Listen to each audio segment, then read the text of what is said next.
History is not only written in books, it is written in rivers, in stones, in songs, and in memory. This is Assam, a land where time does not pass, it accumulates. Long before borders were drawn, before empires rose and fell, before the modern world arrived, Assam stood at the meeting point of worlds. India and Southeast Asia, mountains and plains, myth and history. This is not the story of one dynasty, nor of one people. It is the story of continuity through change. A civilization that absorbed without vanishing, adapted without forgetting. This is Assam through the ages. Assam's first historian was its geography. Cradled by the eastern Himalayas, nourished by the Brahmaputra and Barak, this land offered both protection and passage. Archaeological remains from sites such as Ambari and Sarutaru reveal continuous human inhabitation from the Neolithic age. Stone tools, pottery, terracotta figurines, modest objects that whisper of early societies learning to live with floods, forests, and fertile silt. The river did not divide people, it connected them. Austro-Asiatic, Tibeto-Burman, Indo-Aryan and Thai groups arrived over centuries, not as conquerors alone, but as settlers, traders, cultivators, and ritual communities. Here, ecology shaped civilization, and civilization learned to respect ecology. Long before it was called Assam, this land was known as Pragjotishpur, the city of eastern light. In the Ramayana, it appears as a golden city at the edge of the known world. In the Mahabharata, it is the kingdom of Naraka and Bhagadatta, warriors, kings, and figures who blur the line between myth and memory. Myth here was not fantasy, it was a way of remembering origins. The capital, Pragjotishpura, present-day Guwahati, stood at the crossroads of trade routes, reaching Tibet, Bhutan, Bengal, and the sea. Over time, this sacred geography crystallized into Kamarupa, a land defined not only by power but by pilgrimage. The four sacred pithas, Ratna, Kama, Swarna, and Saumara, wove governance and spirituality into a single cultural map.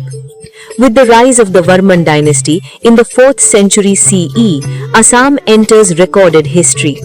Pushyavarman and his successors transformed Kamarupa into a recognized political power, acknowledged even by the Gupta emperors.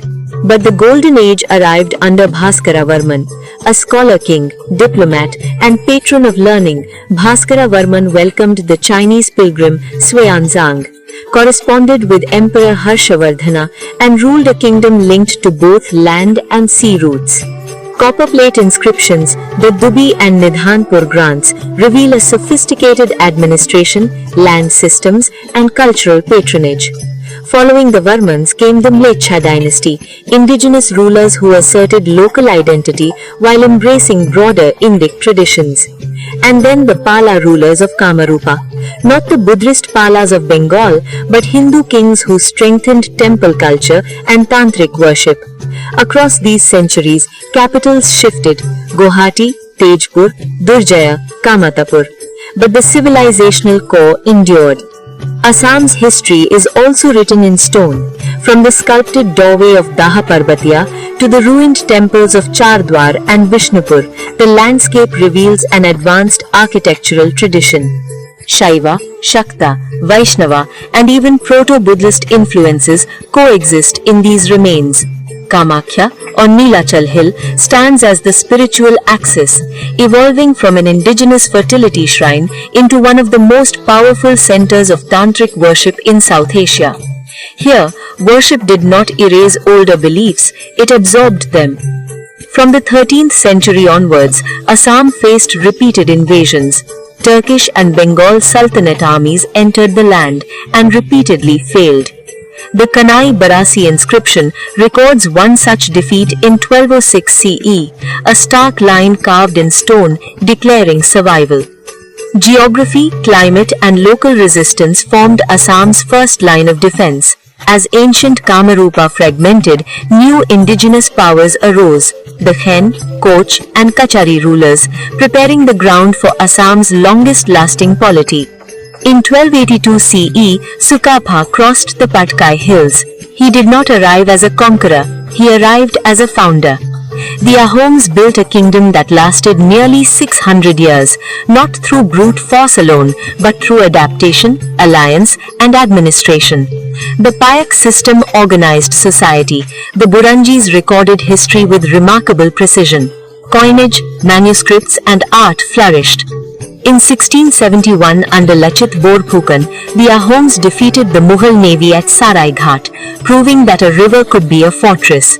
Over time, the Ahoms embraced Hinduism while preserving Thai rituals, creating yet another synthesis in Assam's layered identity. Parallel to political power rose a moral revolution. Srimanta Sankardeva transformed Assamese society through Ekasarana Dharma, devotion without hierarchy, worship without exclusion. The Namghar became Assam's democratic space. Literature, music, drama and art spoke in the people's language. Borgeet, Ankyanath and devotional poetry reshaped Assamese culture, making faith a force of social cohesion. In 1826, with the Treaty of Yandabo, Assam entered the colonial world. The Ahom kingdom ended. Tea plantations rose. Demography shifted. Colonial administrators mapped, classified, and reimagined Assam, often without understanding its depth. Yet even under empire, Assamese identity adapted once more through language movements, cultural revival, and historical rediscovery. Assam's history is not finished. It lives in its language, its music, its memory. From prehistoric tools to digital archives, from Prag-Jyotishpur to the global Assamese diaspora, this civilization continues to evolve. To remember Assam is not to look backward alone. It is to recognize how resilience, plurality, and continuity can shape a future. This is Assam, through the ages.